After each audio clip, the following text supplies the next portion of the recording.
Juste après la promotion de mon mari, il a immédiatement divorcé de moi pour épouser sa partenaire d'affaires. Le jour où j'ai reçu les papiers de divorce, ma belle-mère m'a réclamé 65 000 $ pour sa facture de chambre VIP. J'ai ri puis j'ai ruiné toute sa famille. Le lourd tampon métallique s'est abattu avec un bruit sourd.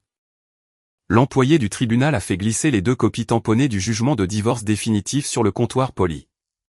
J'ai pris ma copie et l'ai glissée dans la poche de mon trench coat. Jules Dupont a pris l'autre copie, passant 2 fois sa paume sur le sceau en relief. Il a tourné la tête, ses yeux balayant mon visage, entièrement dépourvu de maquillage. Ses sourcils se sont froncés un instant, puis se sont détendus. Ne me blâme pas d'être réaliste, Mégane. Jules a fourré les papiers de divorce dans la poche intérieure de sa veste de costume sur mesure et a mis ses mains dans son pantalon. Dupont Consulting vient de décrocher une avance de projet de 10 millions de $ d'un groupe corporatif multinational. Demain, je serai officiellement promu vice-président des opérations nord-américaines pour les partenariats stratégiques clés à venir. Seule Vanessa Leclerc et son expérience peuvent gérer cette envergure. Je l'ai regardé. Son costume était celui que je lui avais fait faire sur mesure le mois dernier. Sa cravate était celle que j'avais repassée hier matin. Il a évité mon regard, fixant les carreaux du sol. Tu es soucieuse du détail lorsque tu rédiges des rapports. Bien sûr, mais tu ne fais que du travail de base. Tu ne peux pas fournir de connexion de haut niveau, et tu ne peux pas obtenir de capital risque. Je ne peux pas emmener une femme qui ne sait faire que la lessive et la cuisine à un dîner de conseil d'administration. Cela rabaisserait la classe sociale de mon entreprise. Vanessa Leclerc s'est approchée de la zone de siège du hall, ses talons au claquant sèchement sur le sol. Elle portait un tailleur Chanel haute couture et tenait un sac Hermès Birkin. Elle a naturellement passé son bras dans celui de Jules. Mégane, Vanessa m'a fait un signe de tête. Un sourire professionnel plaqué sur son visage. Jules est un homme sentimental. Pas plus tard qu'hier soir, il parlait de sa culpabilité envers toi, mais je couvrirai cette pension alimentaire. Voici un chèque de banque de 75 000 $. Elle a sorti un chèque net de sa pochette de créateur et me l'a tendu. Je ne l'ai pas pris. Prends-le. Le ton de Jules est devenu lourd. Ce misérable poste d'auditeur junior ne paie presque rien. Tu as mangé et vécu gratuitement chez moi pendant 3 ans. Ces 75 000 $ te suffiront pour quitter la ville et verser un acompte sur une petite maison. Ne viens plus me chercher à l'entreprise. Ça fait mauvais genre. J'ai regardé la main suspendue de Vanessa, puis le visage impatient de Jules. Je me suis retourné et suis sorti par les portes principales. Ingrate, a marmonné Jules derrière moi, en poussant les portes vitrées du palais de justice. Le vent froid de Chicago a déferlé sur mon cou. Je me suis arrêté sur les marches et j'ai serré le col de mon trench coat. Mon téléphone a vibré dans ma poche. L'écran a affiché l'identifiant de l'appelant. Brigitte Dupont. J'ai appuyé sur le bouton de réponse. Mégane, où diable es-tu? Un rugissement strident a éclaté à travers le téléphone. Mon infection de la vésicule biliaire s'est déclarée et je suis hospitalisé. J'ai besoin d'une chirurgie mini-invasive. J'ai tenu le téléphone un peu plus loin de mon oreille. Tu dois virer 65 000 $ sur mon compte tout de suite. La voix de Brigitte était extrêmement forte, perçant le bruit de la rue. Le dépôt de l'aile concierge est de 15 000 $ et la chirurgie plus l'implant de maille coûteront 50 000 $. Si tu manques un seul centime, tu es une gamine irrespectueuse. Je demanderai à Jules de traîner ton nom dans la boue jusqu'à ce que tu ne puisses plus montrer ton visage dans cette ville. J'ai regardé le jugement de divorce fraîchement tamponné dans ma main. Jules est vice-président maintenant. Qu'est-ce que ça change si toi, en tant que sa femme, tu paies quelques factures médicales? Brigitte haletait fortement au téléphone. Dépêche-toi et envoie l'argent. Les infirmières retiennent mes dossiers médicaux en otage. Je me suis appuyé contre le banc à l'extérieur du palais de justice, une vague de nausées montant dans mon estomac. J'ai baissé la tête, fermé les yeux et pris 3 profondes respirations. Puis j'ai éclaté de rire au téléphone. Qu'est-ce qui te fait rire, sale folle? Brenda a maudit violemment à travers le récepteur. J'ai raccroché, hélé un taxi jaune et me suis dirigé vers l'hôpital Oak Ridge Memorial du centre-ville. J'ai refermé la portière de la voiture. 20 minutes plus tard, je suis entré dans le service d'hospitalisation au 8e étage. Cet étage ne comptait que 4 suites VIP exécutives. Le couloir était recouvert d'une épaisse moquette, étouffant tous les bruits de pas. J'ai poussé la porte de la suite 801. La pièce était parfaitement climatisée. Brigitte était à moitié allongée dans un lit d'hôpital électrique réglable, vêtue d'une blouse de patient en soie. Sur la table de nuit se trouvait une assiette de cerises importées coupées et de raisins sans pépins biologiques. Chloé Dupont était assise sur le canapé en cuir à proximité, utilisant un cure-dent pour écarter les pépins de raisin. Jules et Vanessa se tenaient au pied du lit. Ils étaient clairement aussi venus d'arriver. Entendant la porte s'ouvrir, les 4 personnes dans la pièce se sont tournées simultanément vers moi. Alors, tu t'es enfin décidé à venir. Brigitte a attrapé un gobelet en papier vide à côté d'elle et me l'a jeté fort. Le gobelet est tombé à mes pieds. Où est l'argent? Brigitte a tendu la main. Montre-moi le reçu de virement des 65 000 $. Je me suis dirigé vers le pied du lit et n'ai rien dit. Belle-sœur, tu es vraiment ignorante. Chloé a craché une peau de raisin dans un cendrier en cristal et a roulé des yeux. Ma mère est malade, c'est un gros problème, et tu arrives les mains vides. Ton petit cabinet d'audit ne te paie pas assez pour manger, alors tu as dû venir voler l'air conditionné à l'hôpital. Jules a froncé les sourcils et s'est avancé. Mégane, puisque tu es là, règle la facture. L'infirmière en chef est déjà venue réclamer le paiement 2 fois. Ne fais pas honte à ma mère devant le personnel de l'hôpital. J'ai regardé Jules.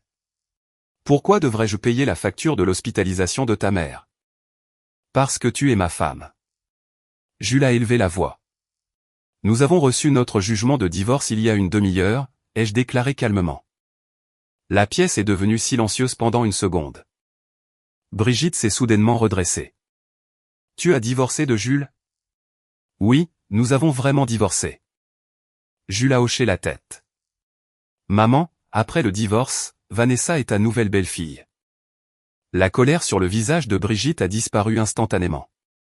Elle a regardé Vanessa de haut en bas, ses yeux s'arrêtant sur le sac Hermès, les coins de sa bouche s'ouvrant largement, révélant 2 rangées de dents jaunies. Oh là là, Vanessa, viens ici. Laisse-moi bien te regarder. Vanessa s'est approchée et a tenu la main de Brigitte. Tu as tant souffert. Jules ne t'a négligé qu'à cause de son travail. Vanessa est si compréhensive et douce. Brigitte s'est tournée pour me regarder, son visage s'assombrissant à nouveau. Mégane, puisque tu as divorcé, comment allons-nous régler le compte des 3 dernières années que tu as passées à manger notre nourriture et à vivre dans notre maison? Considérez ces 65 000 $ comme une compensation pour les meilleures années de la vie de mon fils que tu as gâchées. Je l'ai regardé. Une compensation pour les années gâchées. Quoi d'autre? Tu es une femme stérile et une parasite qui a gâché 3 ans de la vie de mon frère. Chloé a ajouté du canapé. Maintenant, paie et fiche le camp. Vanessa a soupiré. Elle a pris un carnet de chèques de son sac et a sorti un stylo plume. Laisse tomber, Jules. Le ton de Vanessa était doux. Mégane n'est qu'une employée de premier échelon. Elle ne gagne que quelques milliers par mois. 65 000 $ est une fortune pour elle. La pousser dans ses retranchements ne servira à rien. Elle a rapidement griffonné une série de chiffres, a déchiré le chèque et l'a tendu à Brigitte. Ne vous inquiétez pas, je couvrirai ces 65 000 $. Concentrez-vous sur votre traitement et assurez-vous qu'ils utilisent les meilleurs médicaments. Les yeux de Brigitte étaient rivés sur le chèque. Elle l'a pris des 2 mains, souriant d'une oreille à l'autre. Vanessa a vraiment l'aura de la richesse. Jules, regarde Vanessa et ensuite cette pauvre minable. Jules m'a regardé, ses yeux pleins de mépris. Mégane, tu vois maintenant? C'est le fossé de classe. Tu pourrais travailler dur toute ta vie et ne jamais gagner ce que Vanessa peut signer sur un seul chèque. Tu n'es même pas digne de lui cirer les chaussures. J'ai sorti mon téléphone et déverrouillé l'écran. Puisque mademoiselle Leclerc est si généreuse, j'ai ouvert l'application du portail patient interne de l'hôpital. Alors je ne m'immiscerai plus. J'ai appuyé sur la page de profil. Mademoiselle Brigitte Dupont, les jeux appelés. Brigitte a levé les yeux vers moi. Les suites VIP de cet hôpital n'acceptent pas les patients non membres. J'ai tenu l'écran de mon téléphone face à eux. La seule raison pour laquelle vous avez pu rester ici est que mon employeur est le siège mondial d'une multinationale.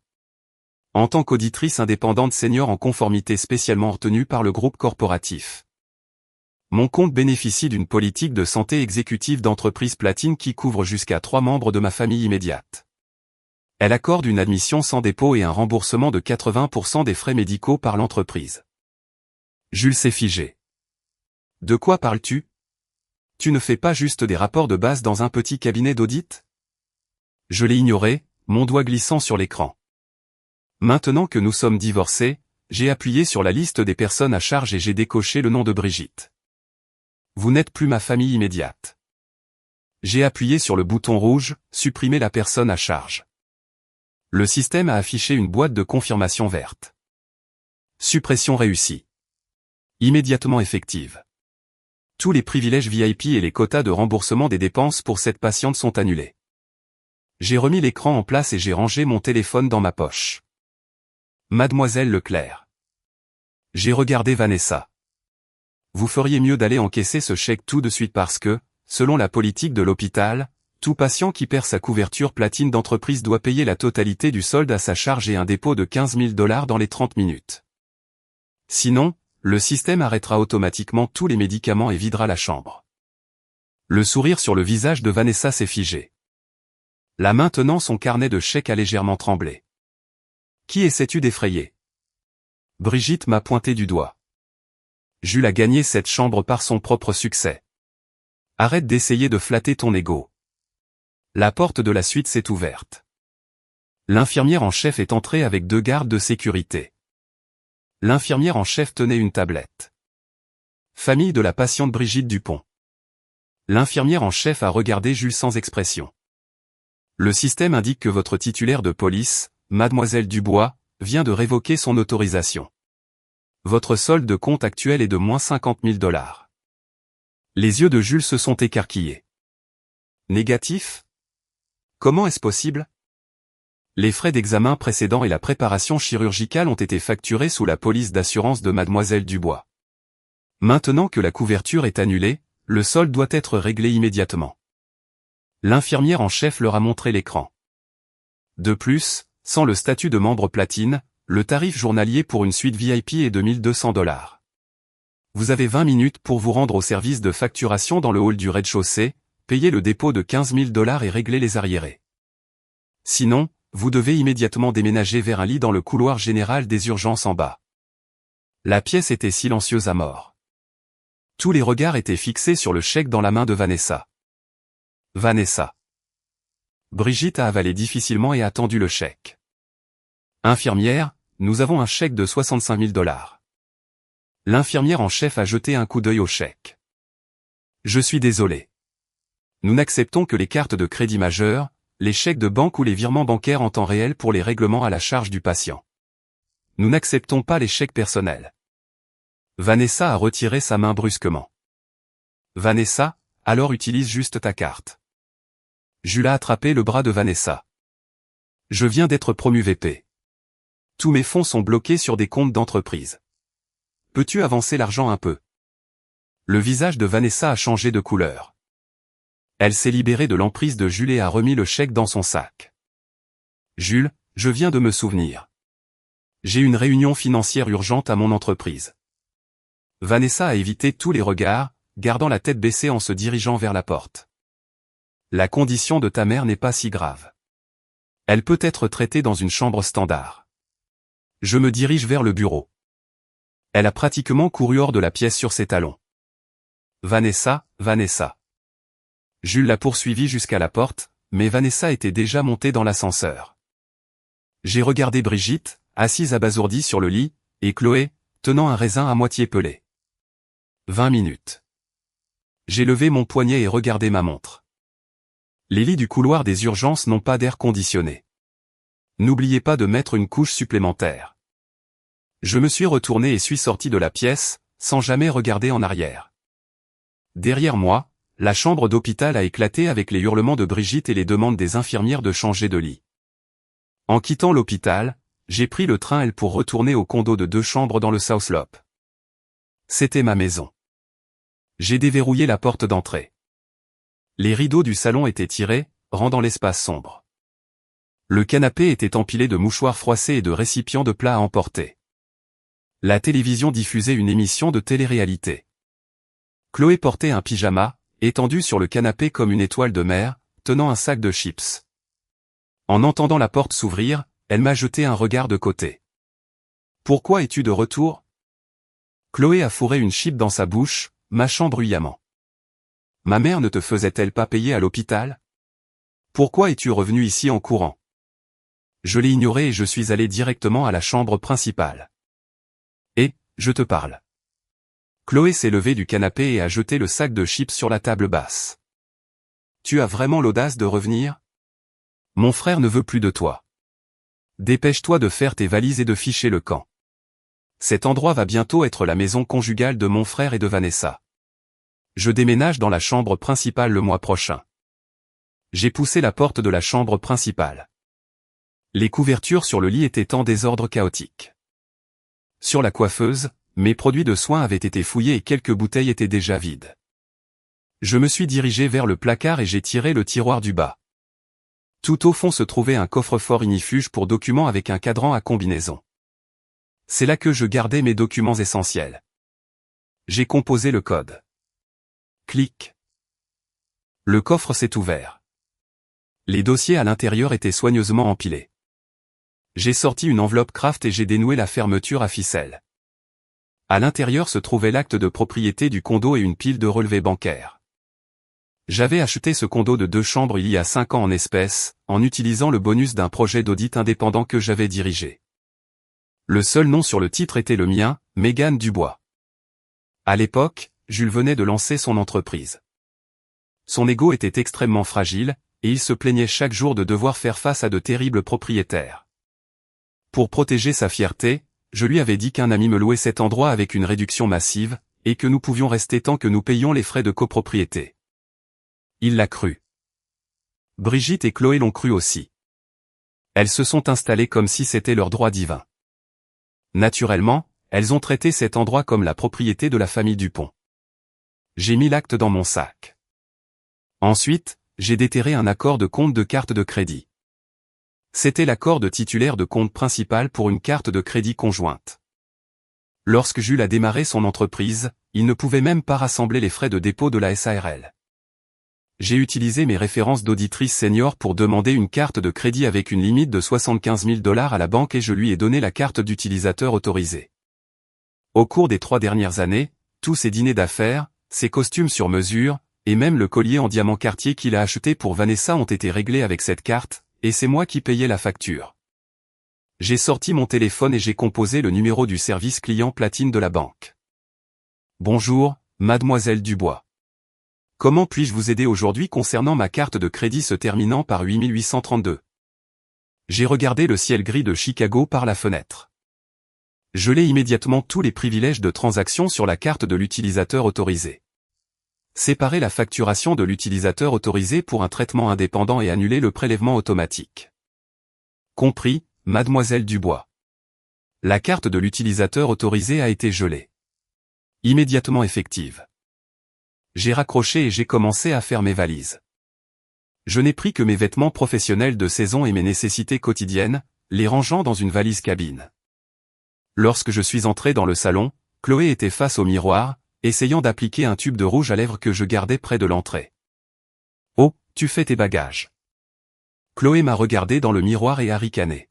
« Heureusement que tu connais ta place. Laisse les clés. » Je me suis arrêté. Ce rouge à lèvres coûte 150 $. Je l'ai regardé. La main de Chloé a tremblé et le rouge à lèvres a débordé de ses lèvres. « Tu essaies de m'extorquer ? Un stupide rouge à lèvres coûte 150 $. Et alors si j'utilise un peu de tes affaires ? Radine. Rien. J'ai relevé la poignée de ma valise. Si tu l'aimes, garde-le. Tu ne vivras pas ici beaucoup plus longtemps de toute façon. J'ai ouvert la porte d'entrée, je suis sorti et je l'ai refermée derrière moi. À l'intérieur, j'ai entendu Chloé jurer. Folle. Le lendemain matin à 9 h, assise dans la salle de conférence d'un cabinet d'avocats, j'ai fait glisser l'acte de propriété et les documents connexes sur la table à Maître Durand. Maître Durand, cette propriété est mon seul actif prénuptial. J'ai parlé d'un rythme régulier. En ce moment, elle est occupée par des squatteurs sans emploi avec qui je n'ai aucun lien. J'ai besoin que vous rédigiez un avis d'expulsion formel. Maître Durand a feuilleté les documents et a hoché la tête. Pas de problème. Le titre est limpide. S'il refuse de partir, nous pouvons déposer une plainte en expulsion illégale auprès du tribunal pour une expulsion forcée et les poursuivre pour les loyers impayés pendant la période où ils l'ont occupé. Le délai est de 7 jours. J'ai bu une gorgée de café noir.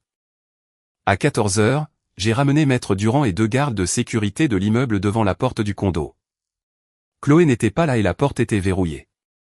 Maître Durand a sorti un avis de quitter les lieux de 7 jours estampillé par le tribunal et l'a solidement fixé avec du gros ruban adhésif au centre de la porte d'entrée.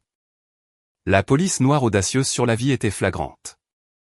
Les occupants actuels de ces lieux doivent quitter les lieux dans les 7 jours. Le non-respect entraînera une requête immédiate devant le tribunal de Comté pour expulsion forcée ainsi que des poursuites civiles pour occupation illégale et dommages matériels. J'ai sorti mon téléphone, pris une photo de l'avis sur la porte et l'ai envoyé à Jules. 7 jours. Jules n'a pas répondu, mais je savais qu'il l'avait vu. Ayant fait tout cela, je me suis retourné et suis monté dans l'ascenseur. Au moment où les portes se fermaient, j'ai regardé mon reflet dans le métal brossé. Pas de larmes, pas de ressentiment, seulement les cernes d'un travail prolongé et très stressant et une paire d'yeux extrêmement clairs et éveillés. J'avais coupé tous les coups irrécupérables des 3 dernières années. Il était maintenant temps de retourner sur mon propre champ de bataille. 7 jours plus tard, 19h50, la salle de bal du Ritz-Carlton, Chicago, j'ai poussé les lourdes doubles portes en laiton. Les portes ont frappé les butoirs muraux avec un bruit sourd et étouffé. Dehors se tenait une grande pancarte de 1,80 m avec des lettres dorées sur fond rouge. Cérémonie de signature du partenariat stratégique Dupont Consulting et banquet de promotion du vice-président Monsieur Jules Dupont. L'air conditionné mêlé à l'odeur de parfum cher et d'alcool m'a frappé au visage. 3 énormes lustres en cristal pendaient du plafond, leur lumière presque aveuglante. Sur une petite estrade à gauche, un quatuor à cordes jouait du violon. Un tapis rouge s'étendait de l'entrée jusqu'à la scène principale à l'avant. Plus de 200 invités en tenue de soirée se tenaient en groupe, verre de vin à la main. Sur la scène principale se trouvait un écran LED géant diffusant un diaporama en boucle de Jules dans son costume sur mesure, accompagné de son titre doré, pionnier de la transformation numérique, nouveau vice-président d'entreprise. J'ai descendu le tapis rouge sur mes talons.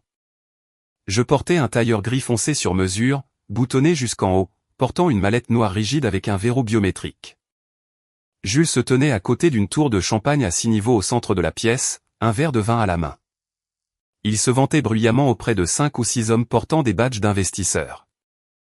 Vanessa tenait son bras gauche. Elle portait une robe de soirée noire à paillettes d'ONU et un collier en diamant Cartier. Ce partenariat stratégique de 10 millions de dollars n'est que la première étape.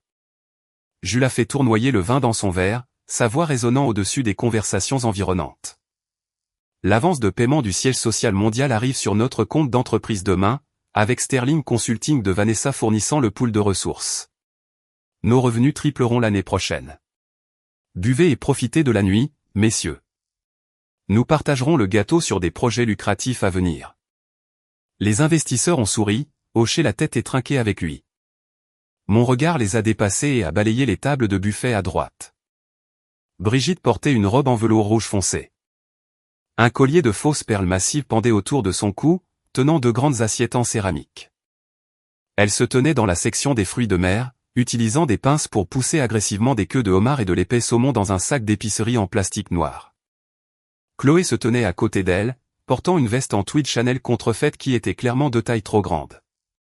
Sa bouche était remplie de gâteaux à la mousse, laissant un anneau de glaçage blanc autour de ses lèvres. Alors qu'elle mâchait, elle a attrapé des poignées de macarons français de l'étalage et les a fourrés dans les poches de sa veste. « Maman, prends plus de ce caviar noir. » Chloé a pointé vaguement la table, ses mots étouffés. « Mon frère est vice-président maintenant. Nous pouvons manger autant de ces produits haut de gamme que nous voulons. » Je me suis arrêté à moins de 4,5 mètres de la tour de champagne. Chloé a avalé le gâteau dans sa bouche, a levé les yeux et a croisé mon regard. Le macaron dans sa main est tombé sur la table et a roulé. Ses yeux se sont écarquillés et elle a tiré violemment le bras de Brigitte. « Maman, regarde. » Brigitte s'est retournée. La pince en acier inoxydable a glissé de sa main et a claqué bruyamment sur une assiette en céramique. Jules a remarqué l'agitation. Suivant le regard de Brigitte, il a tourné la tête. Le sourire sur son visage a disparu instantanément. Les coins de sa bouche sont tombés et ses sourcils se sont froncés en un nœud serré. Il a rapidement fourré son verre de vin dans les mains d'un serveur qui passait, a chuchoté quelque chose à Vanessa, et a regardé Vanessa se retourner, me regarder de haut en bas, et laisser échapper un ricanement froid. Jules s'est dirigé vers moi à grandes enjambées. Il a intentionnellement baissé son centre de gravité, marchant vite, ses chaussures de ville ne faisant presque aucun bruit sur la moquette. Il s'est arrêté à 90 cm de moi. « Qu'est-ce que tu fais ici ?» Jules a serré les dents, gardant sa voix basse. « Tu n'as pas vu le message que je t'ai envoyé ? Je ferai déménager ma mère de ce misérable appartement dans quelques jours. Tu t'es montré à mon banquet de célébration pour faire une scène juste pour un peu d'argent de loyer. Je possède le titre de propriété. » Je l'ai regardé dans les yeux. Aujourd'hui est le 7e jour de l'avis d'expulsion. Je ne suis pas là pour le loyer. Je suis venu te voir signer le contrat. Assez. Jules m'a brutalement coupé. Il a jeté un coup d'œil nerveux autour de lui et a remarqué que quelques invités nous regardaient déjà. Megan, ne tente pas ta chance. C'est un sommet de l'industrie haut de gamme. Tu écris des rapports de base dans un petit cabinet d'audit. Tu ne peux même pas te permettre un billet. Qui t'a laissé entrer ? Il a levé la main et a claqué des doigts. 2 gardes de sécurité en costume noir avec des oreillettes sont immédiatement sortis de derrière un pilier. Sortez-la d'ici. Jules m'a pointé du doigt, ordonnant aux gardes. Si elle fait une crise, appelez la police. Les 2 gardes m'ont flanqué. Le garde de gauche a tendu une main pour bloquer mon chemin. Mademoiselle, veuillez présenter votre invitation numérique et votre code d'enregistrement. Je n'ai pas bougé. Mes bras pendaient naturellement le long de mon corps, ma main serrant la poignée de ma mallette. Pas besoin de vérifier. Elle n'a pas d'invitation. Vanessa s'est approchée sur ses talons. Elle s'est tenue à côté de Jules et a passé son bras dans le sien. Elle m'a regardé de haut avec un regard condescendant, un sourire charitable sur les lèvres. Megan. La voix de Vanessa n'était pas forte, mais juste assez pour que le cercle environnant puisse l'entendre. Je sais que la promotion de Jules t'a affecté. Après tout, tu as souffert avec lui pendant 3 ans, et maintenant tu repars sans rien. Tu t'es habillé en tailleur aujourd'hui et tu as débarqué à un banquet d'entreprise parce que tu veux montrer ton visage à ses dirigeants et mendier un nouveau travail. Vanessa a sorti une carte de visite à feuilles d'or de sa pochette. Elle me l'a tendue entre 2 doigts. Apprends à accepter la réalité. Tu n'es qu'une rédactrice de rapport. Tu ne peux pas te faufiler dans notre cercle.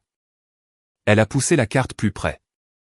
Dupont Consulting est en pleine expansion en ce moment et nous n'avons pas encore finalisé notre contrat de sous-traitance de nettoyage. Pour le passé, je peux te le sous-traiter. 800 $ par mois. Prends la carte et pars avant que la sécurité ne devienne physique. Ce sera gênant pour tout le monde. Les murmures autour de nous sont devenus plus forts. Plusieurs invités tenant des verres de vin se sont arrêtés pour montrer du doigt et bavarder. Brigitte et Chloé se sont également frayé un chemin depuis le buffet. Brigitte a mis les mains sur ses hanches, bloquant Jules comme un bouclier. Je savais que j'avais un mauvais pressentiment en me levant ce matin. Sale folle. Brigitte m'a pointé du doigt, crachant en criant « Tu as l'audace de te présenter ici. Mon fils est vice-président d'une grande entreprise maintenant. Vanessa est une grande PDG. Qu'est-ce que tu es, toi? Sors avant de ruiner la soirée de ces VIP. » Chloé a ajouté sur le côté. Exactement. Ce n'est qu'un misérable condo de 2 chambres. Mon frère pourrait acheter un penthouse de luxe dans le centre-ville demain. Tu traites cette décharge comme un trésor. Tu sens juste la pauvreté. J'ai regardé Brigitte et Chloé. Que vous achetiez un penthouse n'a rien à voir avec moi. J'ai levé mon poignet et regardé ma montre. 19h55, il est temps. J'ai baissé ma main et j'ai regardé les 2 gardes de sécurité. Je ne pars pas. Vous pouvez appeler la police ou vous pouvez demander aux véritables organisateurs de me virer. Le visage de Jules est devenu livide. Il a poussé violemment l'un des gardes. Que attendez-vous? Traînez-la dehors. Jules a grogné. La cérémonie de signature est sur le point de commencer. Monsieur Laurent arrivera d'une seconde à l'autre. Si vous dérangez Monsieur Laurent, vous êtes tous virés. Les deux gardes ont échangé un regard. Ils ont tendu les mains simultanément et ont saisi mes bras gauche et droit. Mademoiselle, pardonnez-nous. Les gardes ont fléchi leurs poignets, essayant de me traîner vers les portes. Je suis resté immobile, les pieds fermement plantés sur la moquette. Lâchez-moi. J'ai regardé dans les yeux des gardes. Veuillez coopérer, a commencé le garde. Mais avant qu'il ne puisse finir, les doubles portes en laiton de la salle de bal ont été violemment poussées de l'extérieur. Les portes ont claqué contre les murs avec un grand bruit. 4 jeunes assistants en costume bleu marine assortis sont entrés rapidement dans le hall et se sont séparés sur les côtés. Au milieu marchait un homme d'une 50aine d'années aux tempes légèrement grisonnantes. Il portait un costume sur mesure impeccable et avait des yeux perçants. Le suivant de près, 6 cadres juridiques portant de lourdes mallettes et 4 directeurs financiers de haut niveau portant des badges d'entreprise. Le quatuor à cordes dans la pièce s'est arrêté brusquement. Tous les yeux dans la salle de bal se sont fixés sur l'entrée. En voyant l'homme, Jules a frissonné violemment. Il a instantanément retiré le bras de Vanessa. La rage sur son visage s'est transformée en un sourire obséquieux. Il a voûté ses épaules, a essuyé ses paumes moites sur son pantalon et s'est précipité pour saluer l'homme. Monsieur Laurent. La voix de Jules trahissait une excitation incontrôlable. Vous êtes enfin arrivé.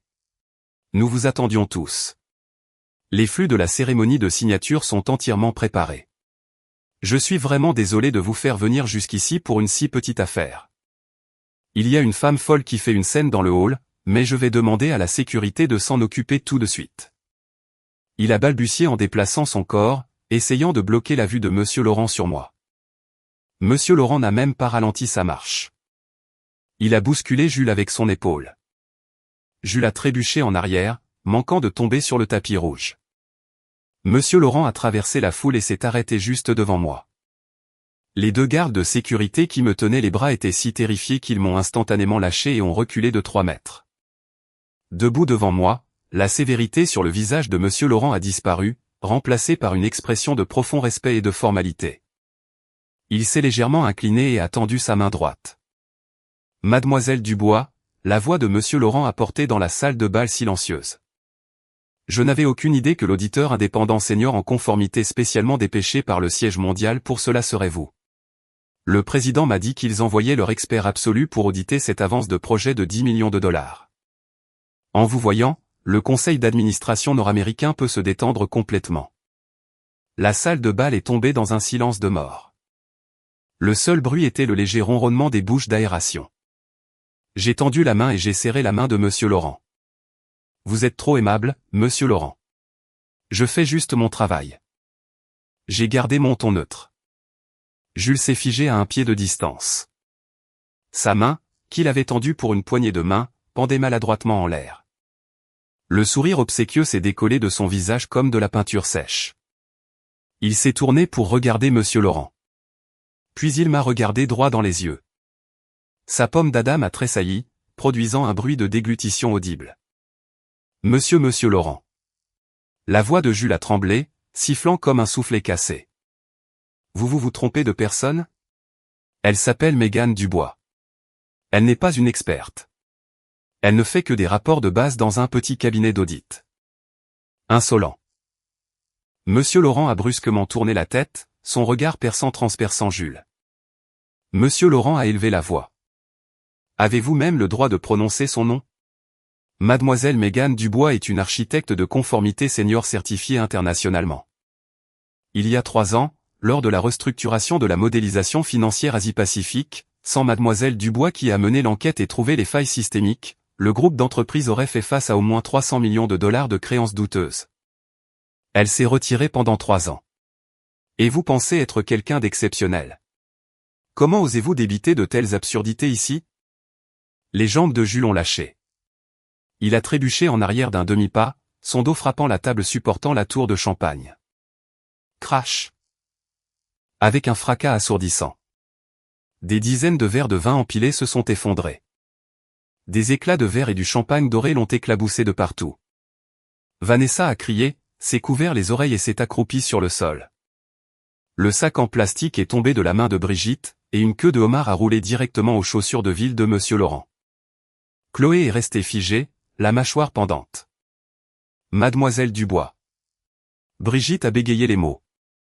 Son cerveau ne pouvait pas traiter les informations devant elle. Elle ne pouvait pas comprendre pourquoi son ex-belle-fille, qui portait un tablier et subissait ses abus verbaux tous les jours, était soudainement une experte en chef devant qui même un PDG d'entreprise devait s'incliner. J'ai ignoré le verre brisé sur le sol. J'ai regardé ma montre. 20 heures pile. Monsieur Laurent, il est temps. J'ai appuyé mon pouce contre le verrou biométrique de ma mallette. Clic. Le loquet s'est ouvert. J'ai sorti une clé USB chiffrée en métal lourd portant un sceau anti-contrefaçon spécialisé. La cérémonie de signature ne se déroulera pas. J'ai regardé Monsieur Laurent. Passons directement à l'audit et à l'examen de conformité. Monsieur Laurent a hoché la tête instantanément. Il s'est tourné et a fait signe à ses assistants. Coupez la vidéo promotionnelle sur l'écran principal. Monsieur Laurent a ordonné, branchez l'équipement de Mademoiselle Dubois. Dégagez la scène principale. Plusieurs techniciens se sont précipités sur la scène. Ils ont arraché les câbles de la présentation de signature préparée de Jules et ont enfoncé ma clé USB dans l'ordinateur de contrôle principal. J'ai contourné les ruines de la tour de Champagne et j'ai monté les marches menant à la scène principale. Je me suis tenu au microphone. Des centaines de regards étaient fixés sur moi.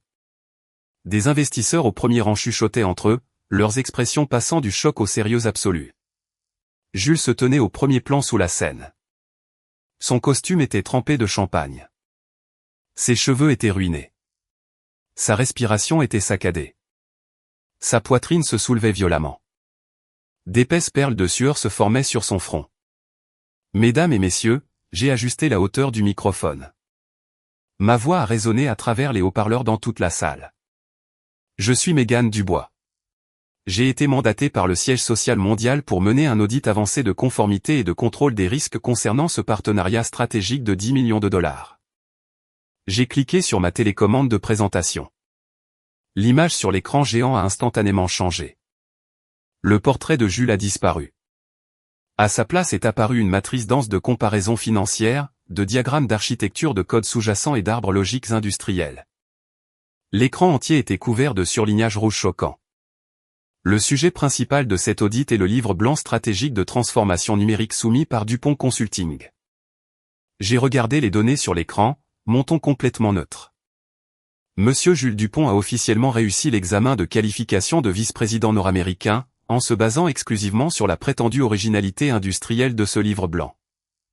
J'ai cliqué à nouveau sur la télécommande. L'écran s'est divisé en deux. À gauche se trouvait une copie numérisée du projet de livre blanc soumis par Jules.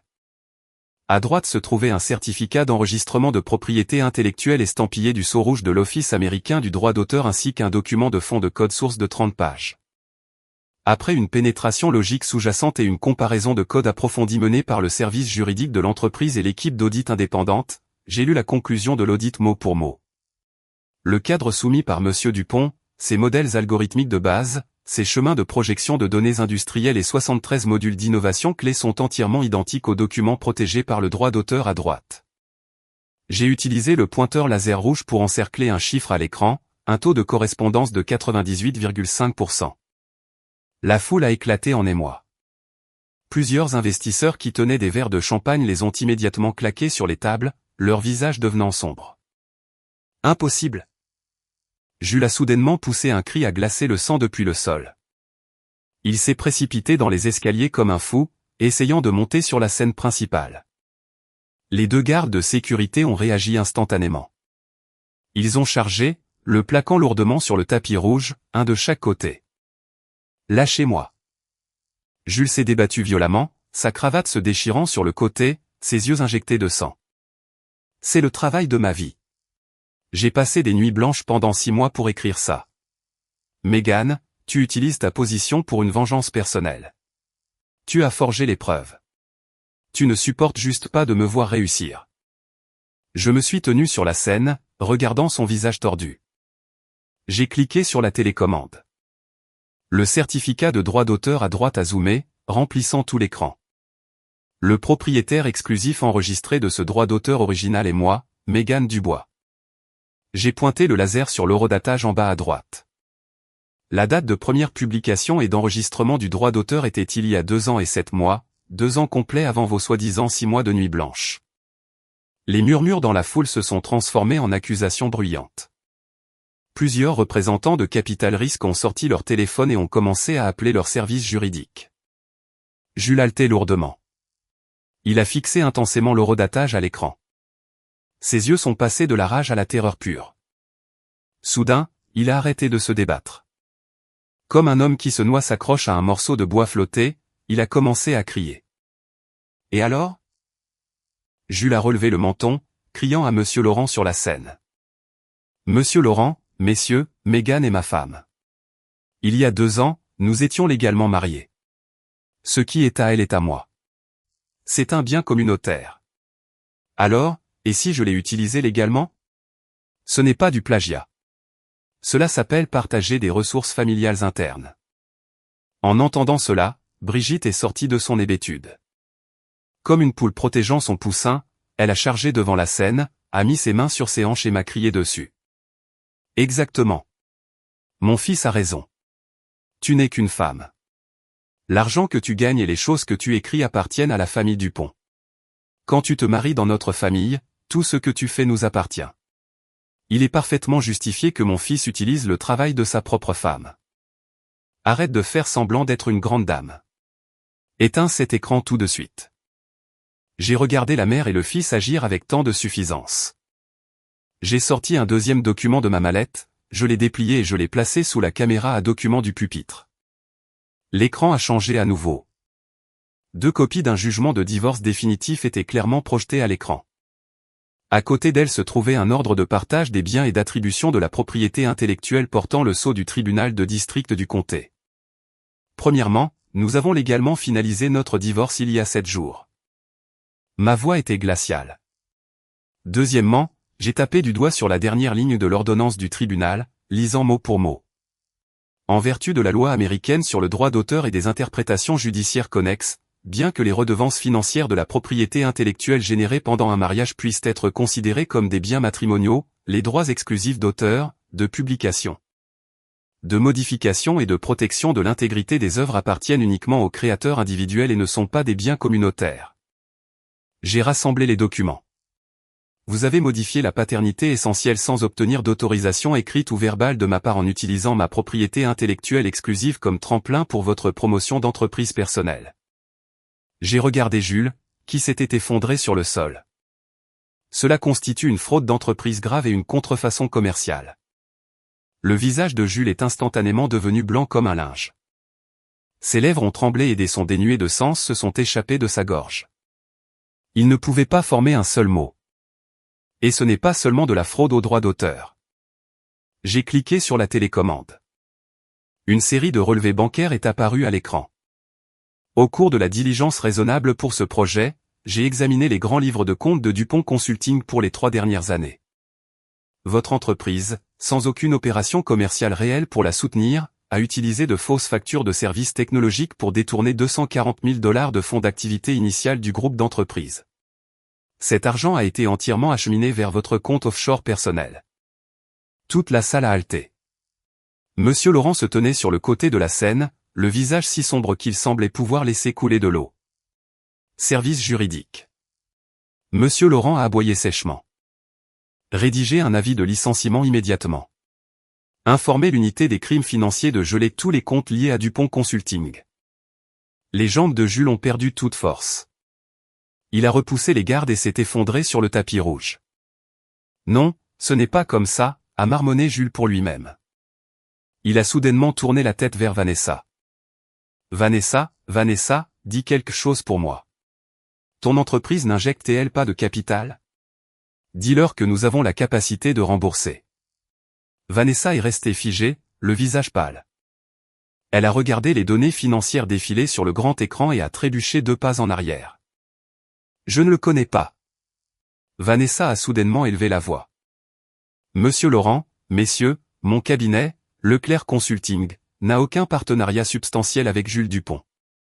Je n'avais aucune idée que ce livre blanc était falsifié. J'ai été arnaqué par lui. Nous ne sommes que des amis occasionnels.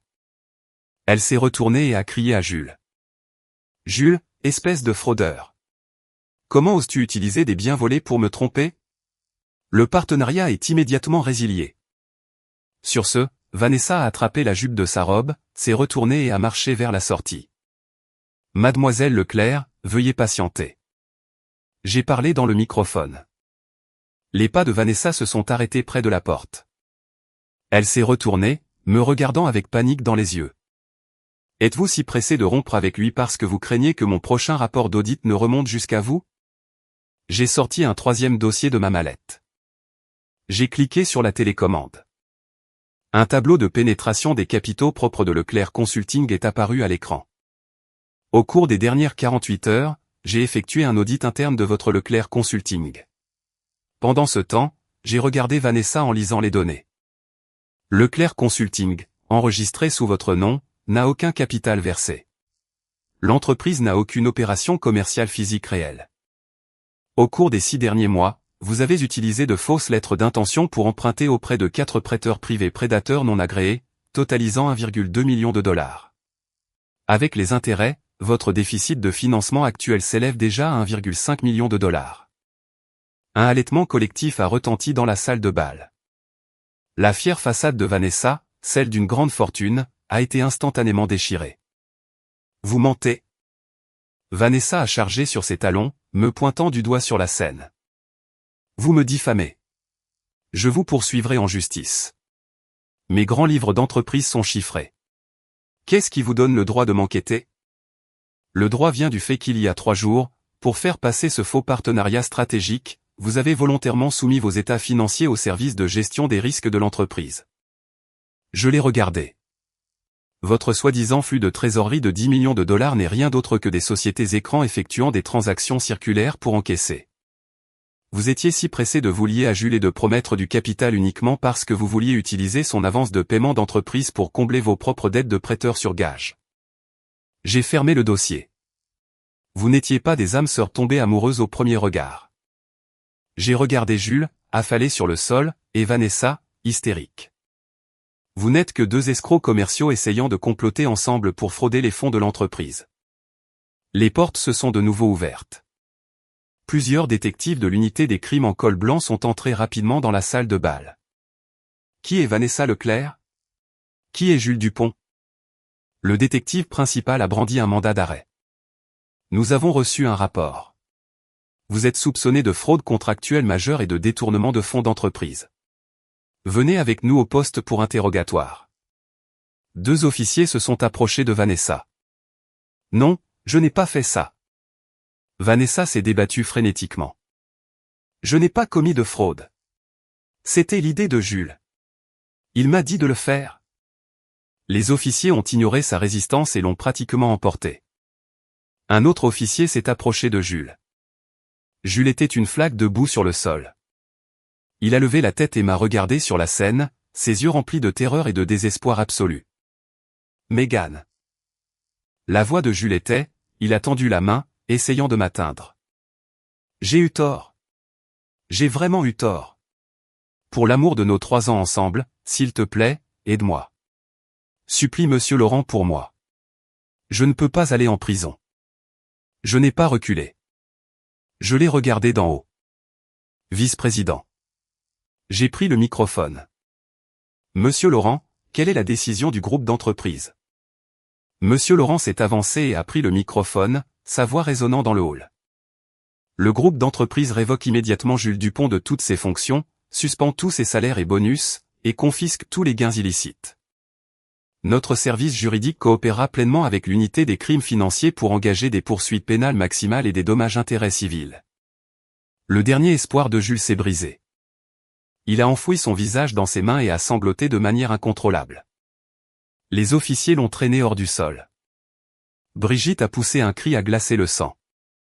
Elle s'est jetée en avant et a étreint la jambe du policier. N'arrêtez pas mon fils. Mon fils est un grand PDG. Vous vous trompez de personne.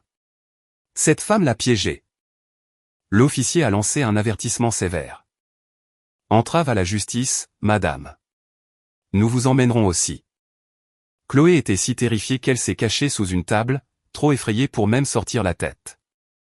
Alors que Jules était escorté dehors, passant devant la scène principale, il a désespérément tourné la tête pour me regarder. Megan, sauve-moi. Je ne veux pas aller en prison. J'ai éteint le microphone, retiré la clé USB et rangé mes dossiers dans ma mallette. J'ai claqué les verrous, le métal cliquant sèchement. Je ne lui ai pas jeté un seul regard. J'ai descendu les marches de l'autre côté de la scène sur mes talons.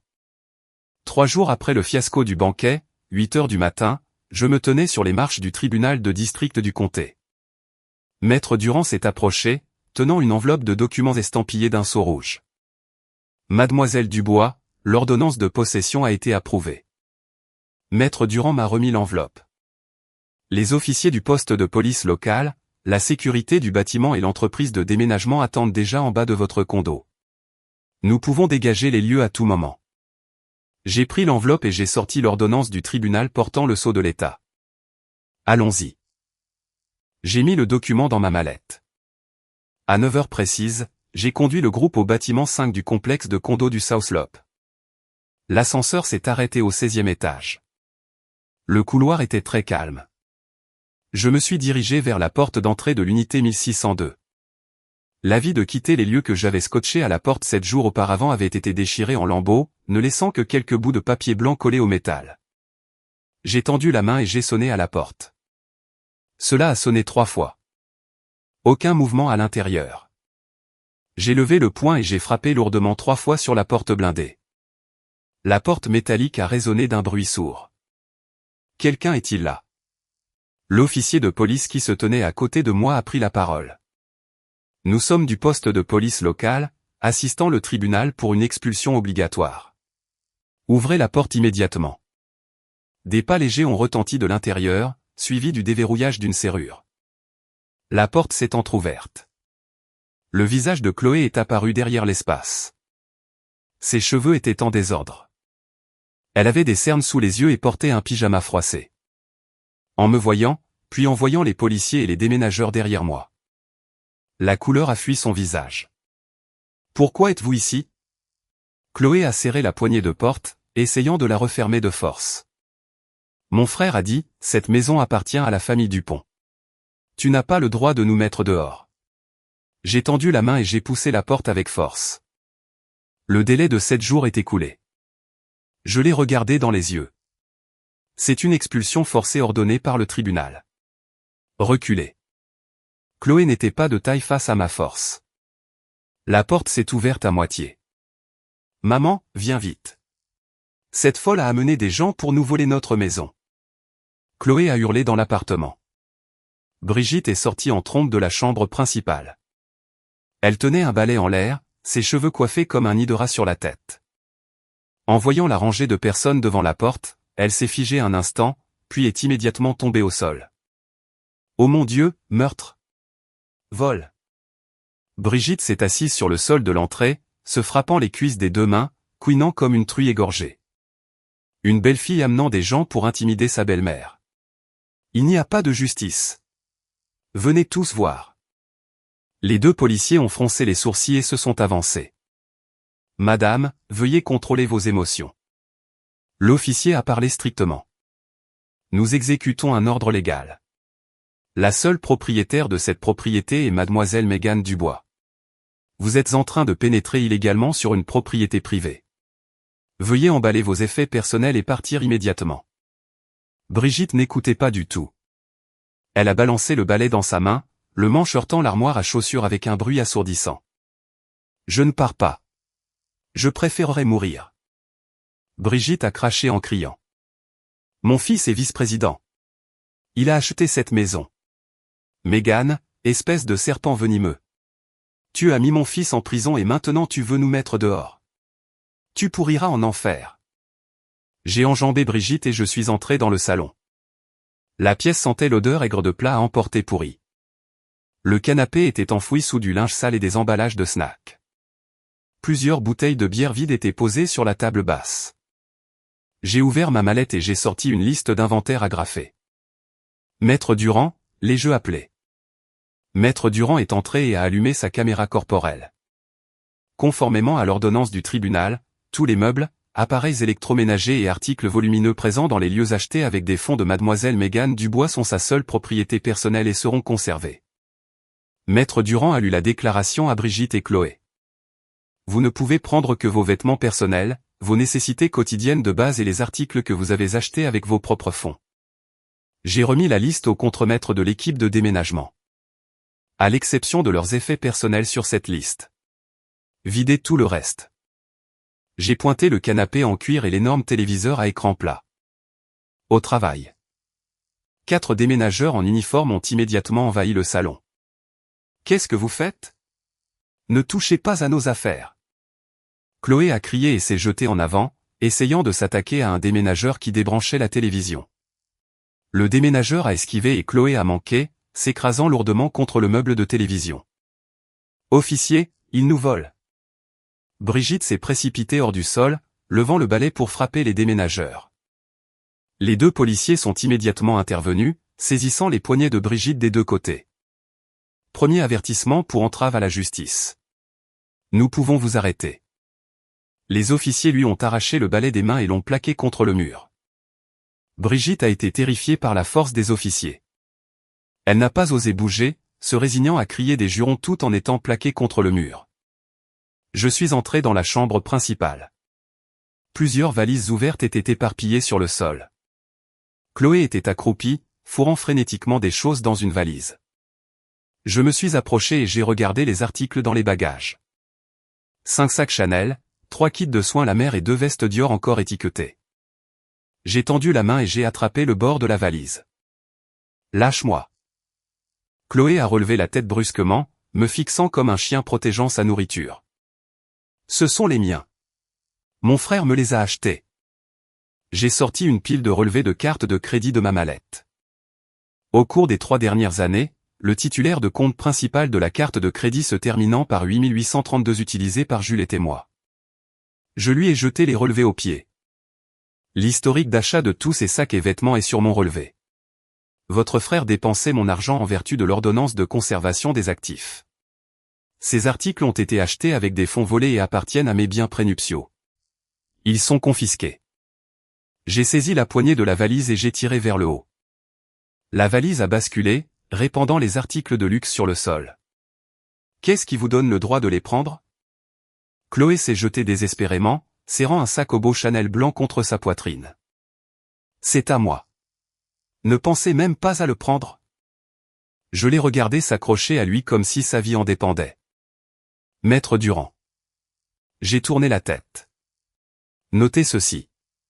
Chloé Dupont refuse de restituer des actifs financiers d'une valeur de 5 000 $. Ajoutez-le directement à la liste des dommages et intérêts du procès civil pour la prochaine phase. Notifiez le tribunal de geler immédiatement ses comptes bancaires personnels. En entendant les mots « geler les comptes », la prise de Chloé s'est légèrement relâchée. J'ai arraché le sac de ses bras et je l'ai jeté dans un bac de rangement voisin. Les déménageurs ont travaillé vite. En moins d'1 heure, le salon, le canapé, la télévision, la table basse, et le matelas et la coiffeuse de la chambre principale étaient entièrement vidés. Le condo de 2 chambres, autrefois exigu, était maintenant complètement vide, ne laissant que des ordures et de la poussière sur le sol. Mademoiselle Dubois, l'inventaire est terminé. Le contremaître de l'équipe de déménagement m'a remis la feuille de signature. J'ai signé mon nom. Les officiers ont lâché Brigitte. Les jambes de Brigitte se sont transformées en gelée et elle a glissé le long du mur pour s'asseoir sur le sol. Elle a fixé le salon vide, les yeux creux. Vos effets personnels sont près de la porte. J'ai montré quelques sacs poubelles noirs près de l'entrée. Ils étaient remplis de vieux vêtements et de maquillage bon marché de pharmacie de la mère et de la fille. Prenez vos ordures et sortez.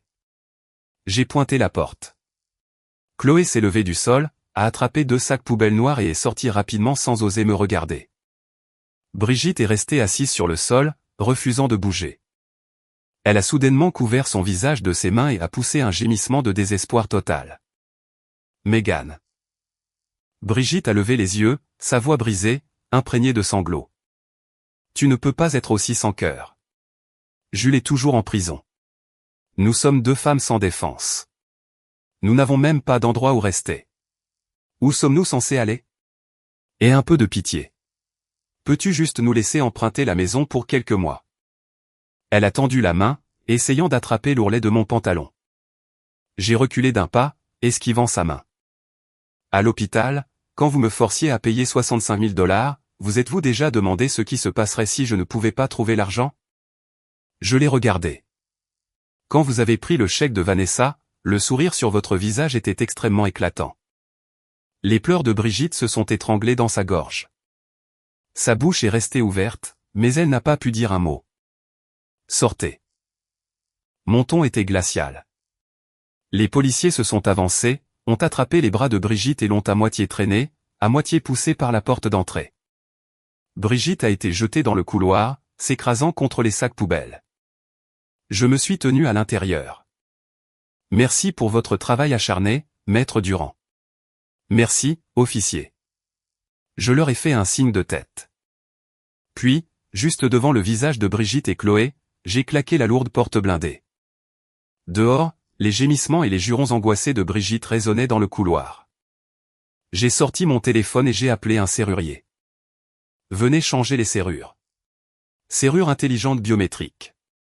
2 jours plus tard, 15 heures. J'étais assise dans mon bureau privé au nouveau siège social de l'entreprise. L'écran de l'ordinateur affichait la progression de la liquidation judiciaire de Dupont Consulting. Le téléphone de bureau a sonné. Mademoiselle Dubois, quelqu'un se présentant comme étant du service juridique de l'hôpital Oak Ridge Memorial appelle. Ils disent avoir une question urgente de facturation à confirmer avec vous. La voix de mon assistante Talia est venue à travers la ligne. Passez-les. La ligne a cliqué. Bonjour, mademoiselle Mégane Dubois. Ici le service juridique de l'hôpital Oak Ridge Memorial. Une voix masculine a parlé. Nous appelons pour vérifier quelques détails concernant les factures médicales impayées d'une ancienne patiente, Brigitte Dupont. Parlez. J'ai ouvert le rapport d'audit à côté de moi. La situation est la suivante. Parce que vous avez révoqué la couverture platine d'entreprise pour Brigitte Dupont il y a une semaine. Le système a automatiquement généré une facture médicale de 65 000 $ à sa charge, plus des frais de pénalité de 15 000 $. Le représentant juridique a parlé rapidement. Nous avons essayé de contacter Brigitte Dupont à plusieurs reprises, mais elle refuse de répondre. Selon nos vérifications d'antécédents, elle n'a actuellement aucune propriété ou épargne saisissable à son nom. Cette dette n'a rien à voir avec moi. J'ai tapé sur mon clavier. Nous sommes conscients que vous avez déjà fourni une preuve de divorce. Cette dette appartient entièrement à Brigitte Dupont et à sa famille immédiate. Le représentant juridique a expliqué, nous appelons pour vous demander si vous connaissez son adresse physique actuelle. Nous devons lui signifier un avis de recouvrement final. Si elle ne paie pas, nous demanderons légalement au tribunal de placer un privilège sur ses actifs et de l'envoyer en recouvrement, détruisant son crédit. Je sais. J'ai arrêté de taper. J'ai récité l'adresse d'un appartement en sous-sol délabré dans le quartier sud, qu'un détective privé avait trouvé pour moi hier. Vous pouvez envoyer l'avis de recouvrement directement là-bas. J'ai parlé d'un ton égal. Aussi, un petit rappel, sa fille Chloé Dupont est la principale parente la plus proche. Si Brigitte refuse de payer, vous pouvez directement poursuivre Chloé. Compris. Merci beaucoup pour votre coopération. En raccrochant, j'ai regardé l'heure dans le coin inférieur droit de mon écran. La tempête n'atteignait que leurs chevilles. 20 heures. Un appartement en sous-sol dans le quartier sud. Dans cet espace de moins de 20 mètres carrés, l'air sentait le moisi et les refoulements d'égouts. De gros morceaux de peinture s'écaillaient des murs. La pièce n'avait qu'un lit de fer grinçant et une armoire en toile à fermeture éclair cassée. Brigitte était assise sur le lit de fer. Elle était enveloppée dans un manteau d'hiver sale et taché. Son visage était terreux, elle tenait son estomac douloureux, gémissant de douleur. Sans argent pour les analgésiques importés ou la chirurgie mini-invasive, la douleur de son infection aiguë de la vésicule biliaire la torturait tous les jours. La porte métallique a été ouverte à coups de pied. Chloé s'est précipitée dans le sous-sol, trempée par la forte pluie à l'extérieur. Elle serrait fort le sac au beau Chanel blanc, la seule chose de valeur qu'elle avait réussi à passer en douce sous sa veste quand les déménageurs ne regardaient pas. Maman, nous sommes fichus. Chloé était pâle, sa voix tremblante. Elle a jeté le sac sur le lit, a sorti son téléphone et a tapé sur un message texte. Le service de recouvrement de la banque vient de m'appeler. Chloé pleurait pratiquement. La carte de crédit de l'utilisateur autorisé de mon frère a été gelée. Tout le solde a été transféré à mon nom. Avec les frais de retard et les intérêts de ces derniers mois, c'est 18 000 $. Brigitte a violemment relevé la tête, ses yeux exorbités. 18 000 $? Où vas-tu trouver ce genre d'argent pour les rembourser? La voix de Brigitte a tremblé. C'est tout ce que j'ai acheté, les sacs et les vêtements. Chloé s'est arraché les cheveux de frustration. La banque a dit que si je ne payais pas dans 3 jours, cela constituait une fraude à la carte de crédit et qu'ils appelleraient la police pour m'arrêter. La vision de Brigitte est devenue noire. Elle a failli s'évanouir. Juste à ce moment-là, quelqu'un a lourdement frappé à la porte du sous-sol. Livraison. FedEx. Chloé a sursauté comme un lapin effrayé. Elle s'est dirigée vers la porte, a jeté un coup d'œil à travers la fente et l'a ouverte. Le coursier lui a tendu une épaisse enveloppe Kraft jaune. Chloé l'a déchirée. Un avis de recouvrement portant un sceau légal rouge est tombé. L'entête indiquait « à Mademoiselle Brigitte Dupont ». Chloé a rapidement parcouru la lettre. Sa main a tremblé et le papier est tombé par terre. Maman. Chloé s'est tournée pour regarder Brigitte sur le lit, sa voix complètement déformée. L'hôpital. Les avocats de l'hôpital. 65 000 $ de frais médicaux plus une pénalité de 15 000 $. 80 000 $ au total. Si nous ne payons pas, nous irons en recouvrement demain. Ils saisiront nos salaires et nos comptes de sécurité sociale. En entendant ce chiffre, Brigitte a laissé échapper un étouffement. Elle est tombée directement en arrière, frappant le lit de fer, le blanc de ses yeux roulants. Maman, qu'est-ce qui ne va pas? Maman. Chloé s'est jetée en avant, secouant violemment le corps de Brigitte. Brigitte a haleté, s'est soudainement redressée et a giflé Chloé violemment au visage. Clac. Un claquement sec a résonné dans la pièce. C'est de ta faute. C'est à cause de toi, espèce de parasite inutile. Brigitte est devenue folle, griffant et frappant Chloé sauvagement. Si tu n'avais pas acheté tous ces sacs de créateurs minables, pourquoi devrais-tu 18 000 $ à la banque? Si tu n'avais pas poussé ton frère à acheter un Penthouse, pourquoi aurait-il détourné des fonds de l'entreprise? Maintenant regarde, nous sommes totalement ruinés. Chloé a été repoussée de 2 pas, s'écrasant contre le placard. Elle a tenu son visage et sa propre rage a finalement éclaté. Elle a poussé Brigitte avec force. Pourquoi tu me frappes? Ton séjour à l'hôpital n'a-t-il pas coûté de l'argent? Ces 80 000 $ sont ta dette. Qu'est-ce que ça a à voir avec moi?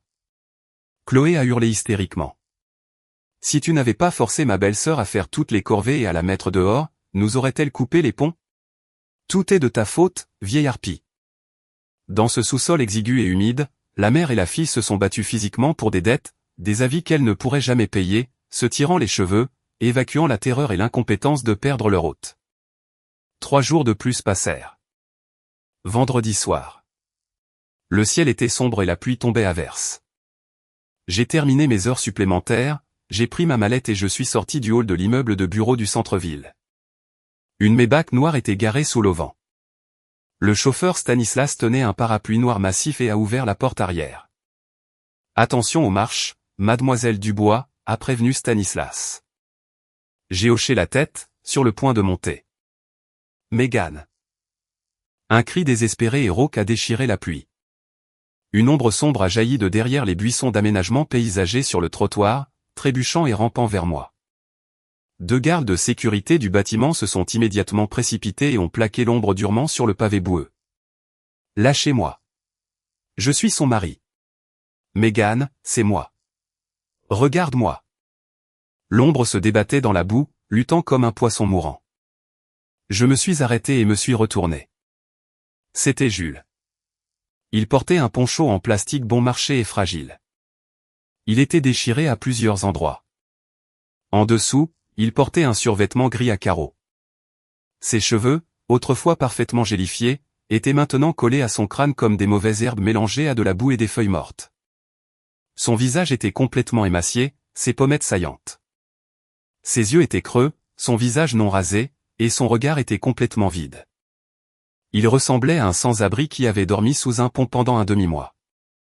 Après que l'entreprise ait déposé le rapport de police, l'unité des crimes financiers a gelé tous les comptes d'entreprise de Dupont Consulting et ses comptes offshore personnels. Parce que l'affaire impliquait des fonds transnationaux, ils étaient toujours en train de compiler des preuves. De plus, M. Laurent avait intentionnellement ordonné à l'équipe juridique de prendre son temps pour s'assurer que chaque accusation tienne. Jules était temporairement en liberté sous caution. Cette agonie d'attendre le verdict final et les dommages-intérêts civils massifs le brisaient bien plus que de le jeter simplement dans une cellule. Chaque jour était un compte à rebours dans le désespoir. Laissez-le partir. J'ai fait signe aux 2 gardes. Les gardes l'ont relâché et se sont écartés. Jules s'est relevé de la boue à 4 pattes. Il n'a pas osé s'approcher, s'arrêtant à 1,80 mètres. Il est soudainement tombé à genoux, les claquant sur le pavé mouillé avec un bruit sourd. Clac. Il a levé sa main droite et s'est violemment giflé. Le son était net sous la pluie. Mégane, j'ai eu tort. Je sais vraiment que j'ai eu tort. Jules sanglotait violemment, de l'eau boueuse mêlée de larmes et de morve coulant sur son visage. J'étais fou. C'est maman et Chloé qui m'ont fait pression tous les jours. Elle disait que tu n'étais qu'une femme de ménage qui ne savait que travailler, que tu n'étais pas assez bien pour mon statut. Elles m'ont poussé à acheter un pantouse de luxe. J'ai été aveuglé par l'avidité. C'est pourquoi je suis tombé dans le piège de Vanessa. Elle a menti et a dit qu'elle avait des millions. Je me suis fait avoir. Pendant qu'il pleurait, il se frappait frénétiquement des 2 côtés du visage. Clac. Clac clac. Après quelques coups, du sang suintait des coins de sa bouche et ses joues ont enflé. Mégane, pour l'amour des 3 dernières années, s'il te plaît, aide-moi. Jules s'est agenouillé dans la boue, joignant les mains en signe de supplication, rampant 2 pas en avant. Je ne peux pas aller en prison. Tant que tu supplieras Monsieur Laurent pour moi, tant que tu abandonneras le procès pour droit d'auteur, nous pouvons nous remarier tout de suite. Je travaillerai comme un chien pour toi. Je te laverai les pieds tous les jours. Je te donnerai tout mon salaire. Je ferai tout ce que tu voudras. Je me suis tenu sous le parapluie noir, le regardant calmement d'en haut. La pluie frappait le parapluie avec un son régulier, le regardant remuer la queue pour obtenir pitié dans la boue, rejetant la faute sur tout le monde. Mon cœur ne ressentait absolument rien, ni colère, ni pitié. C'était comme regarder un morceau de viande pourrie sur le bord de la route. Jules, j'ai parlé, ma voix perçant la pluie, glaciale et claire. Le jour où nous avons signé les papiers de divorce devant le tribunal, quels ont été tes mots exacts? Tu as dit toi-même que je ne pouvais pas fournir de connexion de haut niveau, et que je rabaissais ta classe sociale. Le corps de Jules s'est figé. Il a relevé la tête pour me regarder, ses lèvres tremblant violemment, incapable de prononcer un seul mot. Utiliser l'architecture de base que j'ai passé des nuits blanches à écrire pour commettre une fraude. Utiliser de fausses factures pour détourner 240 000 $ de l'entreprise pour rembourser les dettes de prêteurs sur gage d'une escroc. Je l'ai regardé dans les yeux, énonçant les faits mot par mot. C'est vraiment ta classe sociale. Non, Mégane, j'ai été arnaqué. Je suis une victime. C'est Vanessa qui m'a séduit. Jules a hurlé ses excuses, essayant de saisir la dernière paille. Mardi prochain à 9 h, c'est ta première audience au tribunal de district du comté, salle d'audience 3. J'ai levé mon poignet et regardé ma montre. Ton avocat de la défense aurait dû te le dire. Fraude contractuelle, détournement de fonds d'entreprise et vol de secrets commerciaux. 3 chefs d'accusation consécutifs avec un montant en dollars massifs. La peine minimale est de 7 ans. Toutes les traces d'argent et les chaînes de preuves ont été verrouillées par moi personnellement. Il n'y a pas de faille. En entendant, 7 ans, un cri déformé a déchiré la gorge de Jules. Tu ne peux pas être aussi impitoyable. Tu as ruiné toute ma vie. Jules est devenu fou, tendant ses mains boueuses, essayant de se jeter en avant et d'attraper l'ourlet de ma jupe. J'ai reculé d'un pas. La seule chose qui t'a ruiné, c'est ta propre cupidité et ta lâcheté. J'ai retiré mon regard. Je me suis penché et je suis monté dans la voiture. Conduis. J'ai ordonné à Stanislas sur le siège du conducteur. La lourde porte s'est claquée. La Maybach noire a démarré en douceur. Les pneus ont roulé sur les flaques d'eau de la rue, éclaboussant de l'eau boueuse sur le poncho de Jules. Je n'ai pas regardé dans le rétroviseur pour voir l'homme agenouillé dans la boue, hurlant de désespoir. La tempête avait déjà emporté les ordures. Il était temps pour moi de prendre mon vol pour Genève demain. Un an plus tard, Jacob K. Javits Convention Center, New York, le sommet annuel le plus attendu de l'industrie nord-américaine sur la conformité économique et les risques de transformation numérique s'y tenait. J'étais assise dans le salon VIP derrière le hall principal. Un styliste haut de gamme ajustait le col de mon costume. Je portais un tailleur couture blanc pur minimaliste, entièrement dépourvu de décorations supplémentaires, projetant une netteté et une autorité froide ultime. Mademoiselle Dubois, vous êtes dans 10 minutes. Mon assistante Talia a poussé la porte, me tendant un verre d'eau tiède.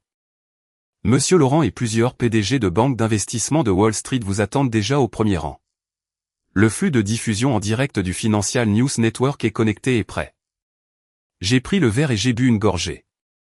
Les modèles de données sont-ils vérifiés, ai-je demandé. Confirmé. Tout est parfait. Talia a hoché la tête, ses yeux pleins d'admiration. Vous êtes l'experte en conformité exceptionnelle la plus jeune de l'année à ce sommet. Plus de 30 médias vous attendent pour votre discours d'ouverture. Je me suis levé et j'ai boutonné le seul bouton de ma veste de costume. Allons-y. J'ai poussé la porte du salon et j'ai marché le long du long couloir de tapis rouge. Les 2 lourdes portes insonorisées du hall principal ont été ouvertes par les ouvreurs. Des applaudissements assourdissants ont éclaté instantanément.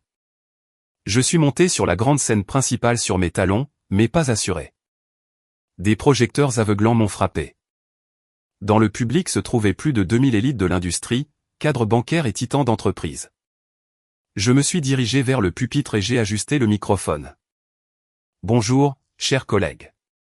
Je suis Mégane Dubois. J'ai cliqué sur ma télécommande. Un modèle de risque de pénétration financière mondiale d'une complexité folle est apparu sur l'écran géant. Au cours de la dernière année, nous avons vu bien trop de bulles sur les marchés des capitaux nord-américains. Lorsque l'effet de levier artificiel éclate, seuls les nageurs nus restent. Ma voix a porté à travers le système audio de première qualité jusqu'à chaque recoin de la salle, calme et mesuré. Aujourd'hui, nous ne parlons pas de concept. Nous parlons de logique structurelle et de cohérence des récits financiers. Tout état financier tentant de cacher la vérité exposera ses fractures sous-jacentes sous un cadre d'audit rigoureux. Nous devons utiliser des données inébranlables pour briser les chaînes de profit de la fraude commerciale. La pièce était silencieuse à mort. Tout le monde prenait intensément des notes. Le discours de 45 minutes ne contenait aucun remplissage. Il était aiguisé, à l'endroit au point douloureux essentiel. Lorsque j'ai cliqué sur la télécommande pour la dernière fois, et que les mots « merci » sont apparus à l'écran. Des applaudissements retentissants ont explosé de la foule. Monsieur Laurent a été le premier à se lever, suivi par toute la première rangée de cadres qui ont donné une ovation debout. Je me suis légèrement incliné et suis descendu de scène.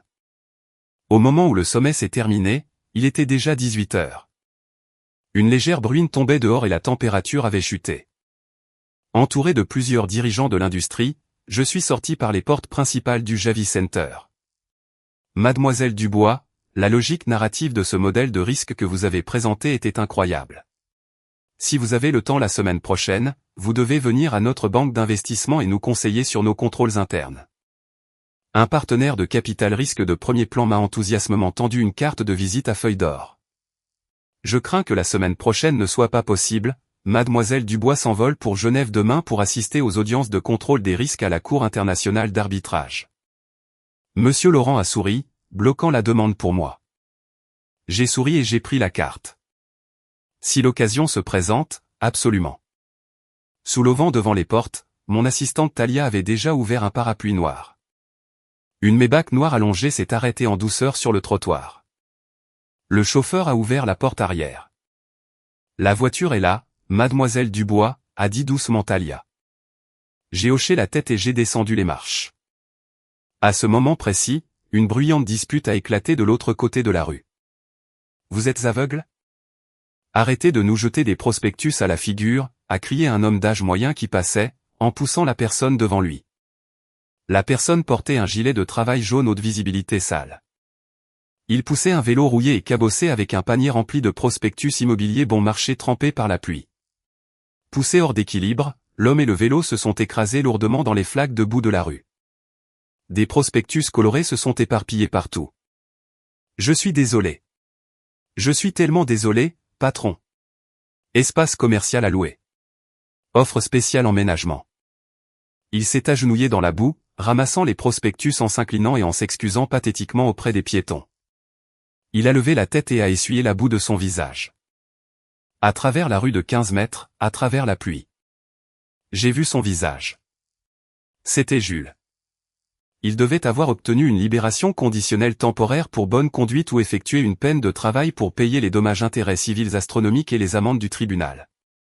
Quoi qu'il en soit, son identité actuelle était celle d'un travailleur de bas étage écrasé par des dettes massives, incapable même d'ouvrir un compte bancaire, survivant en distribuant des prospectus pour de maigres revenus. Il avait vieilli et ressemblait à un sans-abri de 50 ans. Son dos était courbé en permanence. La chair de son visage était lâche et affaissée, ses yeux complètement troubles. Jules a tourné la tête. Il m'a vu aussi. Il m'a vu debout devant la Maybach, entouré de dirigeants, rayonnante de succès. Les prospectus dans sa main sont tombés dans l'eau boueuse. Sa mâchoire est tombée, sa poitrine se soulevant violemment. C'était comme s'il avait été frappé par un choc massif. Il s'est relevé du sol, a abandonné le vélo et a imprudemment essayé de traverser la rue vers moi. Mégane. Mégane, a-t-il hurlé hystériquement, sa voix brisée et stridente sous la pluie. Il avait à peine atteint le milieu de la route lorsqu'un SUV en excès de vitesse a fait retentir son klaxon. Klaxon. Le SUV est passé en trombe, à quelques centimètres de son corps, éclaboussant une vague de boue de 2 mètres qui l'a trempé de la tête aux pieds. Jules s'est effondré sur le passage piéton, allongé sur le ventre, la boue coulant sur son visage. Il a désespérément levé la tête et a tendu sa main couverte de boue vers moi. Le connaissez-vous, mademoiselle Dubois? Monsieur Laurent a froncé les sourcils, regardant l'homme fou de l'autre côté de la rue. J'ai tourné la tête, mon regard a calmement traversé la pluie, se posant sur le visage tordu, rempli de remords et de désespoir de Jules pendant une demi-seconde. Ni moquerie, ni colère, pas même de pitié. Je ne le connais pas, j'ai retiré mon regard. J'ai baissé la tête et me suis glissé sur le siège arrière spacieux et confortable de la Maybach. Tude. La porte de la voiture s'est fermée, coupant complètement le vent, la pluie et les cris extérieurs. À l'aéroport, ai-je ordonné au chauffeur. La voiture a démarré en douceur. Les pneus ont roulé sur l'eau, se dirigeant vers la vaste autoroute de la ville. J'ai ouvert l'ordinateur portable devant moi, cliquant sur un fichier d'audit de fusion transfrontalière entièrement en anglais, et mes doigts ont commencé à voler sur le clavier. Ceux qui avaient un jour essayé de me traîner dans la boue avaient été définitivement laissés derrière, dans leur propre misérable et médiocre saleté.